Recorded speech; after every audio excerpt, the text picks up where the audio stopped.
It's one of those things. It's like, oh, he's a kid. He's kind of stupid, impulsive, right? And it's like, yes and no. I don't know how to feel, because like definitely young characters, I think you should have some impulsivity, right? Because otherwise they're just adults in kids' bodies. But how to, incorporate that impulsivity without having the entire audience going, oh, right? Like, how do you do that? Like, where's the line there where like you show that this character is still a kid, but your audience doesn't want to reach through the screen and strangle them.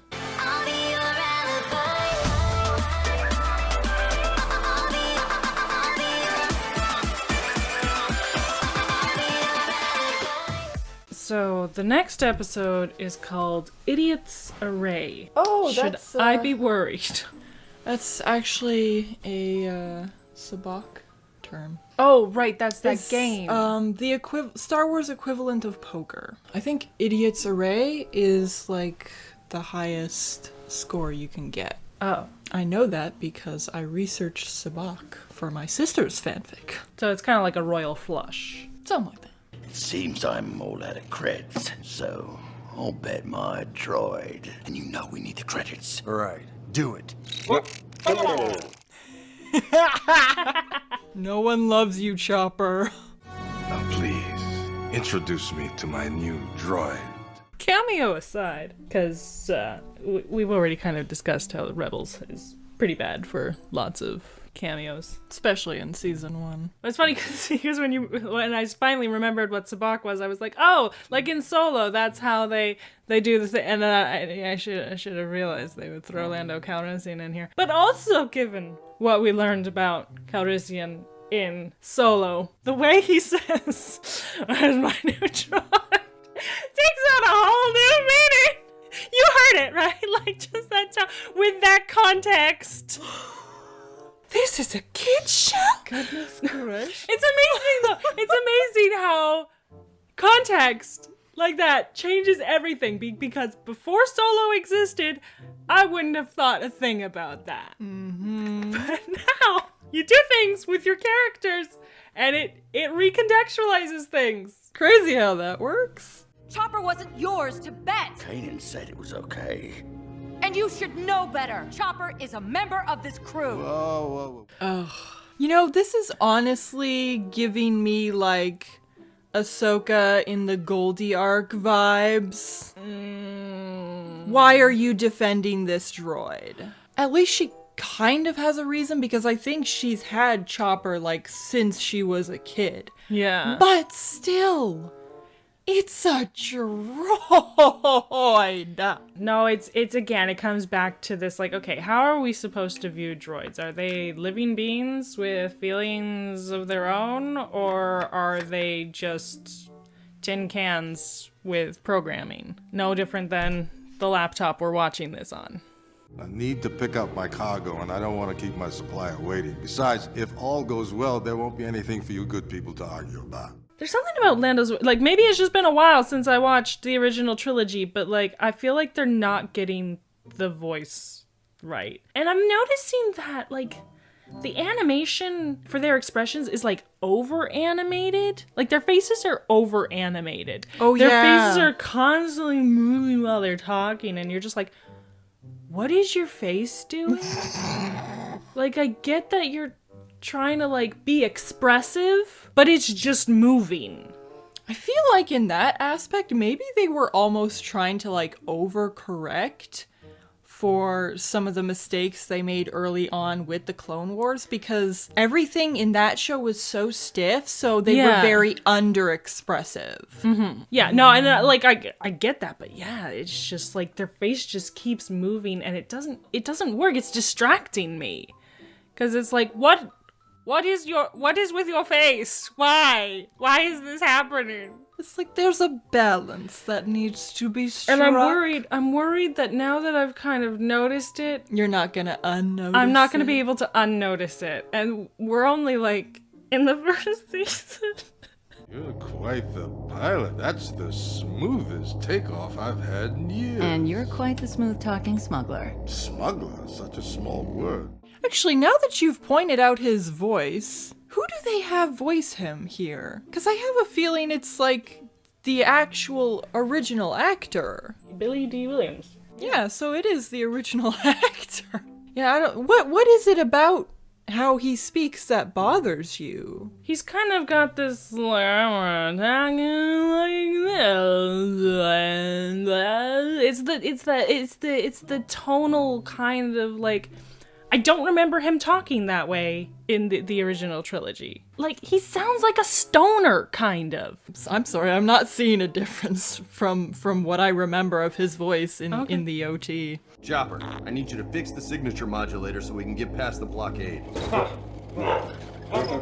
Chopper's right. He's no longer a part of the crew. He doesn't have to do what you tell him anymore. Chopper's behavior kind of goes further to show that he's a horrible addition to their crew. Yeah. Yeah, it's just like, oh, I'm not part of your crew.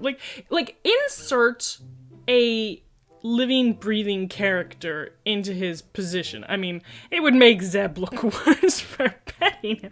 But again, you have that kind of like dichotomy of like, oh, Zeb is treating him like he's just a tin can with programming. Right? He's just a thing. So, like, he's a possession. He can be, traded in a game. But then, like, yeah, Hera treats him like, oh, no, he's a living, breathing, like, person, right? And so you have this kind of, like, clash of, like, okay, if the characters don't even kind of... And it's like, well, maybe it's like a pet, right? Like, instead of putting, like, a person in his place, put, like, a dog. Oh, one person is just like, oh, it's just a dog, right? And another person's like, that's my pet. Like, you can't just do that, right? So, like, it makes a little more sense. But then, because droids are just so vast, right? Like... Because then it's like, oh, well, what about battle droids? Like, if you keep with that metaphor, like, okay, are they wolves? Right? Still a type of dog, but, like, clearly different. And so it's okay to just shoot them down in copious numbers because they're bad. I feel like the writers don't know how to handle droids. No. Absolutely not. And maybe that's influenced by what they've kind of been doing with droids in newer works. But like I feel like that's been a thing even in TCW, that is kind of like, okay, how are we supposed to be looking at droids here? Like how are we, the audience, supposed to view them? Because one second you don't want us to think anything about them, and then the next second you want us to be sympathetic toward them. Yeah. Because, like, in the original trilogy, right, like, things kind of changed with the prequels. Because the prequels is where they introduced the battle droids. But in the original trilogy, I kind of got the feeling, because, if anything, C-3PO and R2-D2 have a larger role, especially in the first one, because they were actually gonna kind of be the main characters. You view them as people, right? Like, even when you're in the Jawa's trawler, like, you're looking around, you're seeing all these droids, and you're like, they're basically like slaves. Yeah. Yeah, like, so you feel sympathetic toward all of the droids in there. And then also in, Cloud City, when C-3PO is, like, witnessing, like, another droid... I think it's Cloud City, where he witnesses another droid get tortured or whatever, or is that in Jabba's palace? That's in Jabba's palace, and okay. R2 witnessed it. Yeah, but again, like, you have these droids in positions where it's like, this is terrible, the poor little droids. Mm-hmm. But then, you get to the prequel trilogy, and then, you've got these battle droids. But they're also, again, they're presented differently. It's like, okay, these are unthinking, unfeeling, if you will, machines versus like C-3PO and R2-D2, which are programmed with like personality. But then you get to TCW and the battle droids have personality. I think that's kind of where it goes haywire. I mean, like, there's a little bit in the prequels, because, like, but no, not really. Like, they're never kind of portrayed as anything more than machines. Like, they have their funny moments. Like, when Qui-Gon is like, oh, yeah, we're just gonna take these pilots, and the droid's like, that does not compute. Like, that's funny, but it's not, like, giving the droid personality. It's literally just, like, you're making his programming glitch because like what you're saying is so different to what he has in his head. But I think that's really one of the only moments. Like I can't recall any moments of personality in the battle droids in the prequels. I think that started with TCW. Yeah. I don't suppose you'd like to see my more impressionistic pieces. I happen to be an impressionistic connoisseur. That means... I know what it means. Hey, what does that mean? What do you have to offer in return? Her name is Hera. A deal's a deal, Kanan. I don't really understand why she went along with it. I haven't made up my mind yet how I feel about this. I hope you have a backup plan in case something goes wrong. No fear, Captain. If a comet hits, this ship has escape pods. I told her to take an escape pod. You never told her that. I did actually. Weren't you paying attention? I do kind of like how Lando gave her the idea of the escape pods in a way that even the audience didn't see, or I certainly didn't see it, right? That's again a moment of like really clever writing. Instead of having him say, oh, by the way, look at these escape pods, wink wink, right? And then you're sitting here going, oh, I'm sure the guards all around you didn't notice that at all, good job. You actually had a genuinely clever setup, delivery, like stuff like that. But then again, it's like, well, if she hadn't asked, what do we do if things go wrong? How was he going to impart that suggestion to her? Well, it makes sense for her to ask. Yeah, fair enough. No, it's fine. Like you can assume that if she hadn't asked, he would have suggested it in some other way, but because it's in character for her to ask, that kind of leads into him using that as an opportunity. So I was like, I guess that works. The Clone Wars could never achieve this level of dialogue, I'd like to just say. Well, I mean, there was a few times where we really appreciated the Clone Wars dialogue. The number one example that always comes to my mind is that scene where Satine is talking to Pre Vizsla and she's got Obi-Wan in her earpiece. Oh, right. Yeah. I thought that was really clever. I really loved that. Again, it's kind of like, it's convenient that she's able to say something that adequately responds to both of them, right? Like you could say, it's convenient, but there is an aspect to where when you're writing, you have to set these things up, right? Like, it's convenient that she asked him, what do we do if things go wrong? But again, that is part of writing, that you put things in a certain way that's kind of clever. And yeah, it wouldn't naturally happen that way, but I think it's okay. They're really going all out with making this guy as unlikable as humanly possible. Leave us!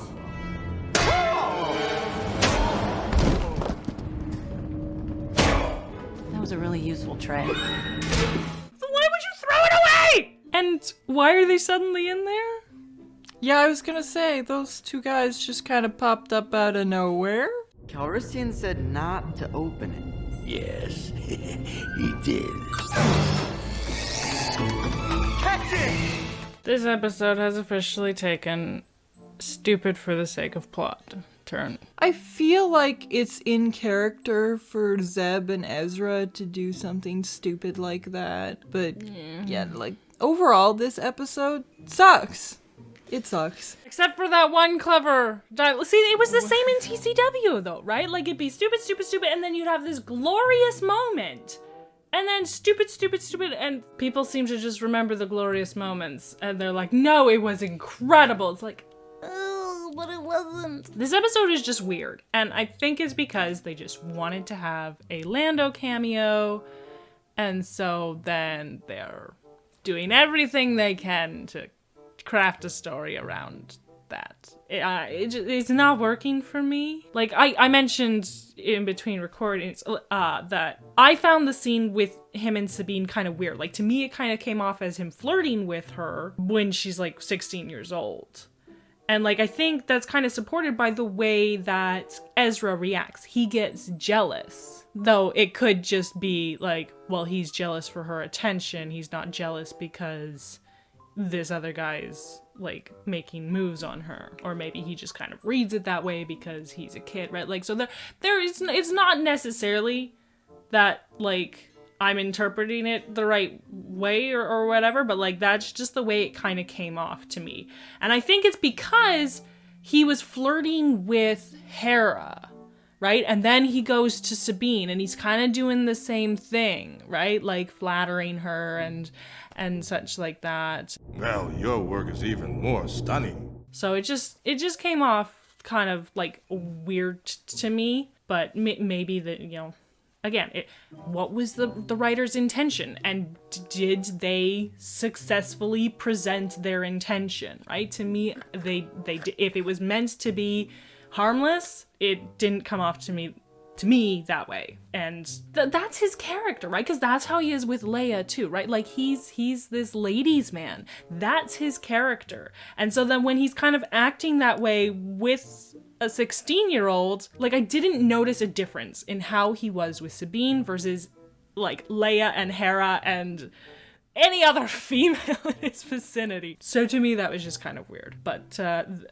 we also watched some clips from Empire Strikes Back. I definitely noticed a difference between how he talks there and how he talks here. You said you didn't. I was remembering his voice wrong from the OT. It's been ages since I watched those movies. It's been ages since I watched them too. The only thing I can think of is that they asked him to play up his character because it's a kid's show. Right. That's the only explanation I can think of. And this is supposed to be like a younger version of him. Because in the OT, he's a businessman. He's a businessman. And he's in Han like makes this whole point of like, oh wow, you're responsible now. So like he's younger, he's more carefree. Yeah. So you could just chalk it up to that. I just find it weird because it comes off to me with these kind of like stoner kind of vibes. What is going on out here? It's a puffer. I don't want to know.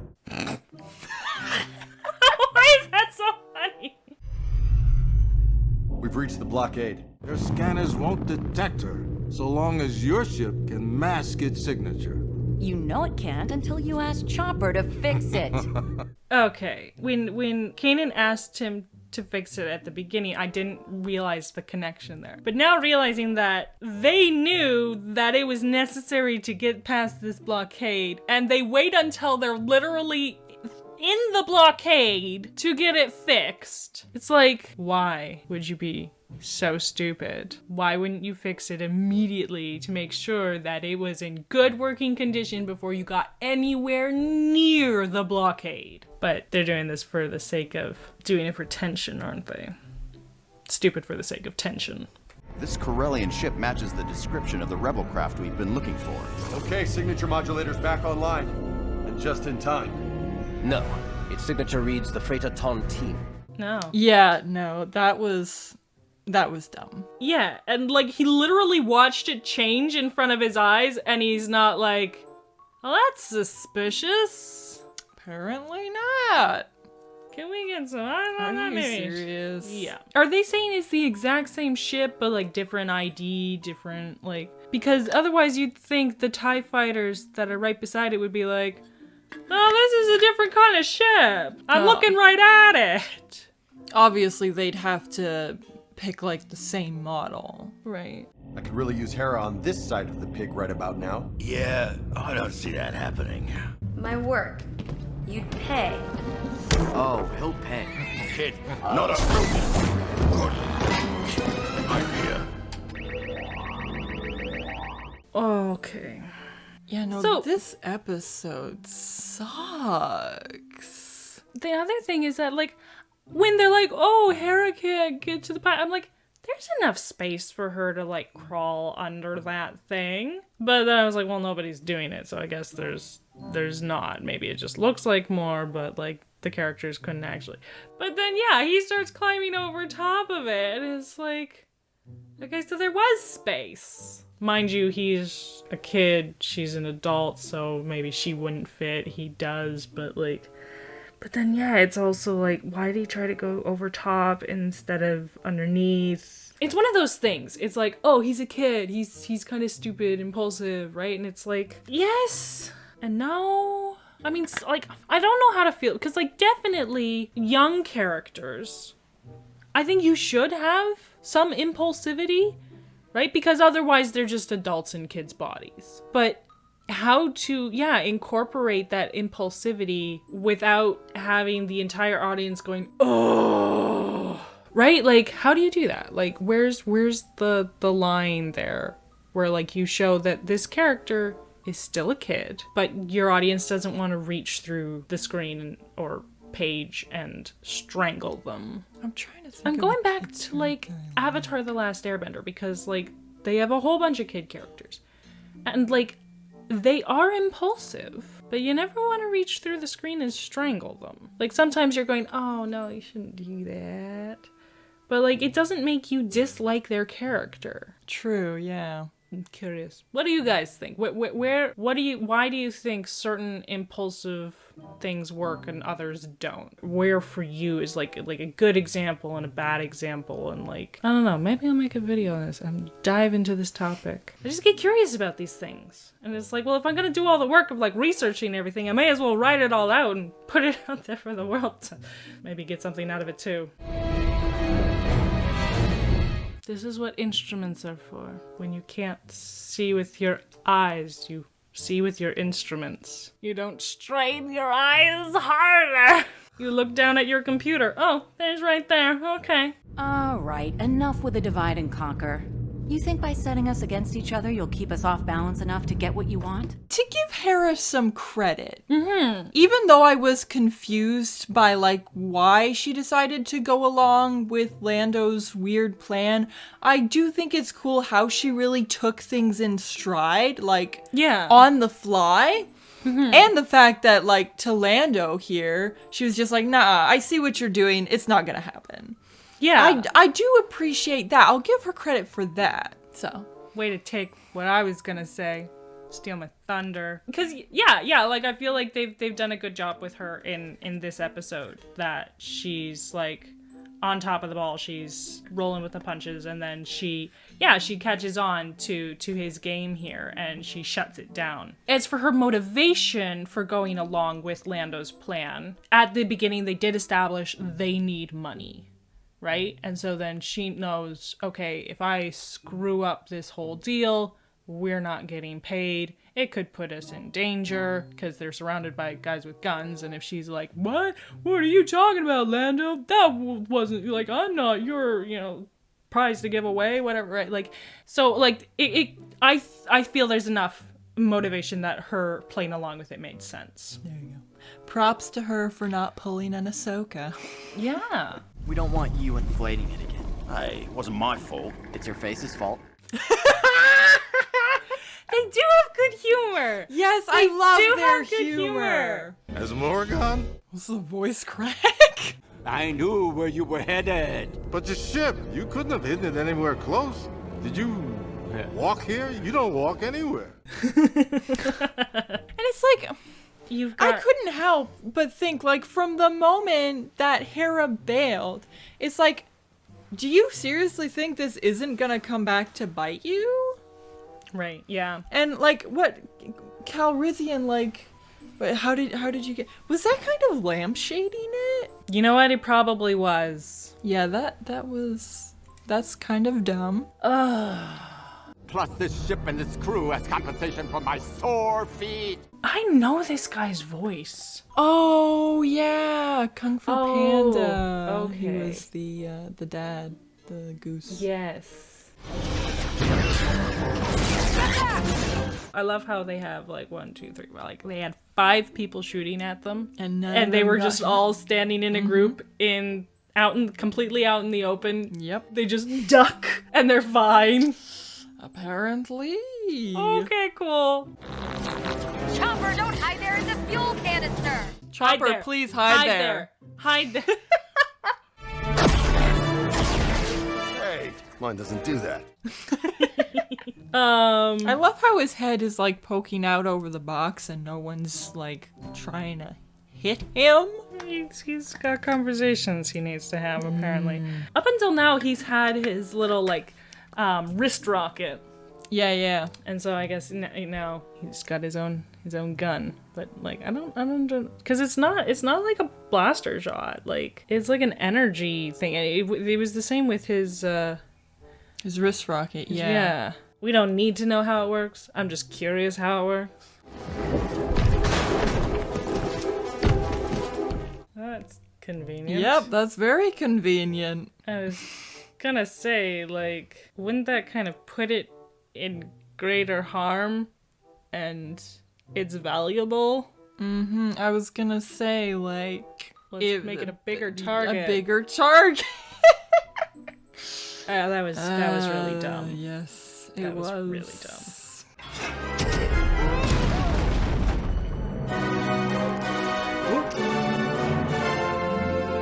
He almost shot Zeb. I mean, I guess it kind of works. Like, he didn't fire at the guy. He just fired, like, below them. Still, I don't know. They're playing this triumphant music. And it's like, you could have really heard Zeb there. But I guess it's one of those desperate times call for desperate measures. Well, they got Chopper back. I'm looking for a positive here. Oh, hey, Chopper stole Lando's fuel. I think, like, that's the only time that Chopper has ever justified his existence. You don't have the credits you owe us, do you? In fact, you never did. Of course I knew they took the fuel. That's why I didn't pay them. So he did have the credits? And Hera basically let him off because she's like, you never had the credits, did you? And he's just like, you got it, girl. And it's kind of bothering me because it's like, if she suspected he never had the credits, then why would she do the job? But then it's like, oh, she did the job to get Chopper back. And it's like, but they're not above just stealing Chopper back, so... This episode and the last one have not been good. Like, episode 10 was a significant downturn point for this season. Like, maybe it's just because it's a cameo episode. I mean, like, it wasn't terrible. It had its moments. The humor is really good. The humor is mostly always good in this show. But humor is very subjective, right? So it's like, what works for us and doesn't necessarily work for other people. So if you look at it like, okay, if we didn't enjoy the humor, it would make it, like, even worse. So for us, the humor is kind of saving it, but if the humor doesn't work for somebody... The humor, what part of what makes it good is because it's built on the character dynamics. Yeah, that's fair. And the character dynamics are fairly solid for the most part. Though at the same time, I am noticing that they're doing the same kind of thing that TCW is doing, where the humor is mostly jabs at other characters. Yeah, I think we pointed that out previously. So it kind of shows what works versus what doesn't. Yeah, so it's like, basically, it's like in TCW, part of what made it not work for me is that a lot of the times the jabs felt genuine and there was no positive moments to balance it out. Yeah.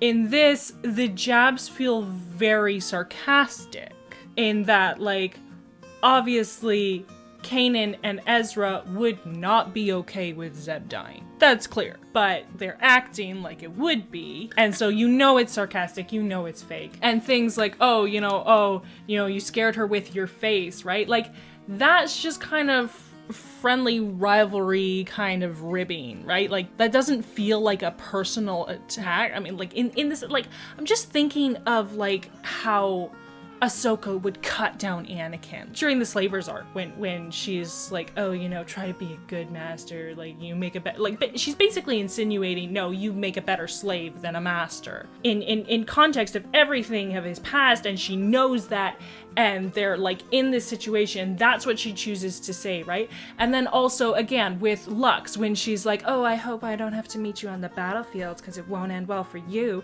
when his father was killed on the battlefield, right? Like, there's all these things that it's like, just, it's the worst thing to say. Yeah, absolutely. 100%. And so, but these kind of jabs, they're different, and like Kanan, Ezra, Hera, everyone, they would never joke about how Zeb's race was practically wiped out by the Empire. Right. They would never, ever, ever, ever, ever, ever, ever, ever joke about that.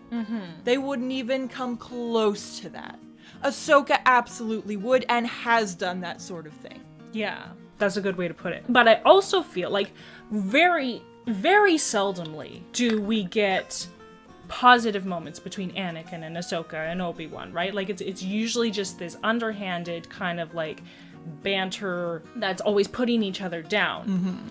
Whereas we get moments here where they're like, okay, I'll admit you're not so bad, right? And they help each other. And they show that they care about each other. They like build each other up. Like we get positive moments, and they balance out those moments of ribbing. That's why I think it's kind of working for me here.